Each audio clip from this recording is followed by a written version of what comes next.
Merhaba, Burcu Koşar Vokal Stüdyo'ya hoş geldin. Vokal teknik analizleri yaptığım bu video serisinde bugün Voktav Acapella grubunun vokal analizini yapacağım.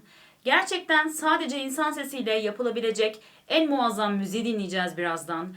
Her üyenin tekniği inanılmaz kuvvetli ki böyle bir müzik çıkmış ortaya. Ve hazırsan çok ballandırdım, tatlandırdım biliyorum. Videoya başlıyorum o zaman.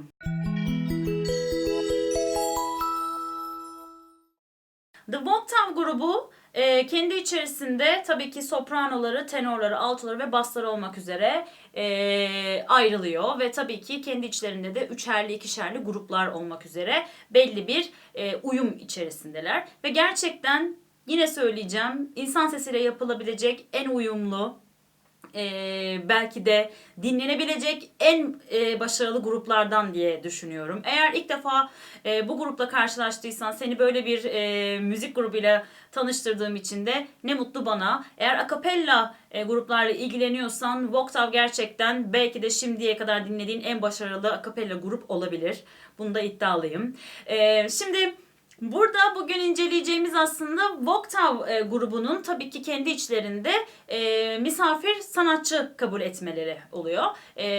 Biz Judy McBrayer adlı Amerikalı bir şarkıcının konuk olduğu bir performansı inceleyeceğiz. Bu performansta Jekyll and Hyde müzikalinden Someone Like You adlı şarkıyı seslendirecek sevgili Judy McBrayer. Ve normalde bu şarkıyı orijinalde yani müzikalin orijinalinde bir kadın vokal seslendiriyor. Lucy karakterinde hatta bu kadın vokal. Ama burada Judy McBrayer bir erkek vokal ama gerçekten bir kadın tanısını aratmayacak güzellikte, tatlılıkta bir ses rengine sahip. Ben ses rengini leje tenor olduğunu düşünüyorum. Lirik leje tenor olduğunu düşünüyorum. Ama tabii ki bir şarkıda, bir performansta bunu saptamak doğru değil. Dinlediğiniz zaman anlayacaksınız, çok nadir duyulabilen aslında bir tenor. Ve dikkatinizi şöyle aslında şeylere de çekmek istiyorum şimdiden. Sopranolar, altolar, baslar ve tenorlar var. Sopranoların ne kadar güzel bir teknik uyguladığını, özellikle beden içerisindeki genişlemelerine, özellikle soprano olanların ekstra dikkat etmesini istiyorum ve hazırsan videoya hadi başlıyorum.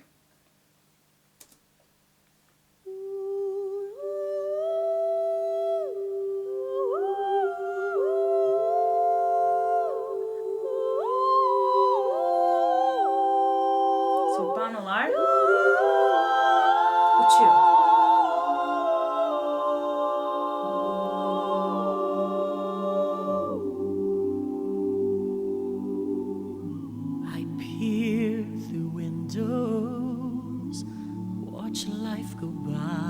Çok tatlı bir renk. Dream of tomorrow and wonder why the past is holding me. Bir riff yaptı. Mix sesle bu arada. I wander lost in yesterday. İnanılmaz tatlı melodiler yapıyor. Sopranoyu duydunuz mu? To try. But Falset. if someone like you found someone Buralarda tam kubbe yukarıda. Someone derken. suddenly nothing would ever be the same. Açtı My pozisyonunu. heart would take wing and I'd feel so alive if someone like you found me.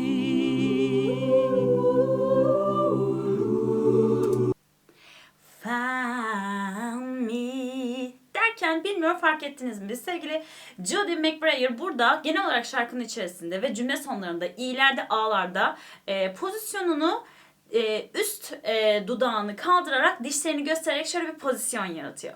Neden bunu yapıyor? Hiç fikri olan var mı bilmiyorum ama şimdi size ufak bir burada ipucu vereceğim. Sesi nazalda tutabilmek için, bu güzel bir nazal tabii ki, hani mix renkte tutabilmek için Özellikle tabii ki bu yerleşmiş bir tekniği var aslında burada şarkıcının. Bazı pozisyonlar üretebilirsiniz, yaratabilirsiniz. Bu çok normal. Ama tabii ki bu sesinizin var olan doğalından çıkartmak üzere bu pozisyonlar olmamalı. Burada şarkıcı şunu yapıyor. Şimdi bir deney yapalım sizinle. Benim ne demek istediğimi anlayacaksınız. Bir burun deliğinizi kapatın. Şimdi açık olan burun deliğinizden nefes alın. Verin. Ne kadar aldığınızı verdiğinizi hissettiniz değil mi? Şimdi hafif gülümseyin. Bir de yanağınızı buradan çekin. Şimdi tekrar alın nefes. Tekrar verin. Daha fazla nefes alıp verdiniz değil mi? Evet. Şimdi burada şarkıcı şöyle bir şey yapıyor. Yanaklarını hafif kaldırarak elmacık kemiklerindeki rezonans boşluklarını aktif edip havayı rezonansa tınlatmak için şöyle bir pozisyon yapıyor. Bu onun nasıl diyebilirim, çıkış yolu. O bunu keşfetmiş ve bunun üzerinde tabii ki bu şarkıcı 50 yaşında bu arada arkadaşlar, bakmayın genç gözüktüğüne. Bu öyle bir dediğim gibi pozisyonla şarkının içerisinde ağzının içerisindeki boşluklara, yani sinüs boşluklarına, yani mask dediğimiz yüzümüzdeki boşluklara şekil veriyor ve bunu çok ustaca yapıyor. Bu bir taktik arkadaşlar. Yani hafif gülümser pozisyonda elmacık kemikleri, sinüsler, burun konkası açarak sesi çok rahat maska tutabilirsiniz. Ama bunun içerisinde unutmayın, yumuşak damak her zaman kubbeli olmalı. Ve devam ediyorum, bakalım neler olacak.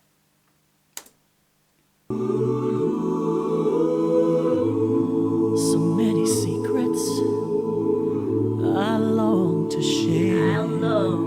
Çok güzel riffler yapıyor. All I have needed is someone there to help me see a world I've never seen before.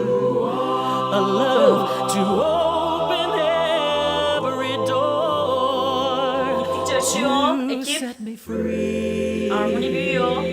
So Açılıyor. I can soar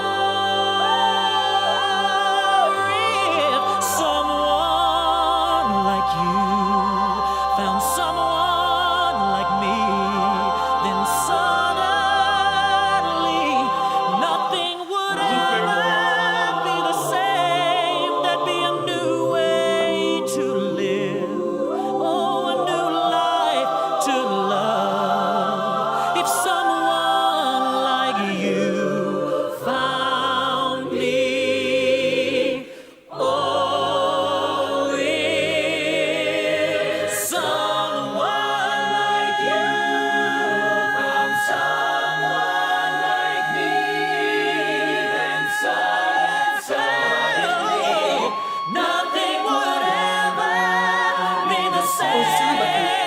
My heart would take wing, and I feel so alive.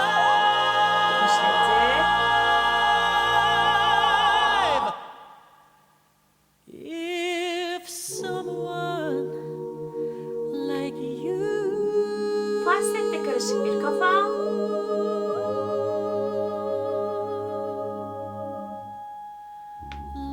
Duyuyor musunuz? Soprano 5. oktavda sol diyez tutuyor. Love me. Görüyor musunuz nasıl elmacık kemikleri açık, herkesin, özellikle sopranoların. Love me.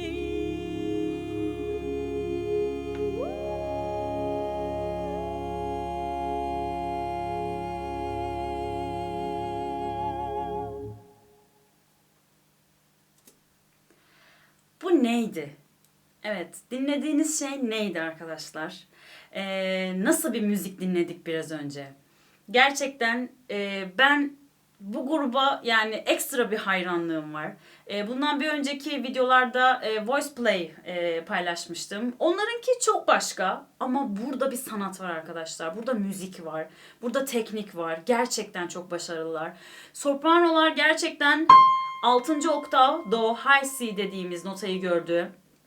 En son si bemol, sol diyez civarlarında sopranolar geziyordu. Tabii ki bas ve tenor daha altta kaldıkları için ve tenordan görev, hani rol çalmamak adına tenorlara birazcık daha eminim orta partiye yazmıştır. Basları zaten aşağıda. Onları çok fazla hani duymuyoruz. Daha yüksek frekanstaki sesleri duyuyoruz.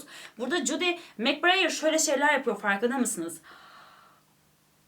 Şeyler yapıyor yani, kaburgalarıyla böyle bence güç alıp ve yine söylemek istiyorum, şu şekilde şu hattan hiç çıkmıyor. Hep buradayken çene açık, hep buradayken sinüsler açık. Hiçbir şekilde kendini tizlere çıkartmak için böyle ittirmiyor. Arkadaşlar, vücudu öyle bir oturmuş ki zaten omuzlarından ve hani sırtından ve göğsünden bunu anlayabiliyoruz. Ekstra bir hamle yapmasına vücudunda, yani genişlemenin dışında gerek kalmamış. Çünkü artık oturmuş bir tekniği var.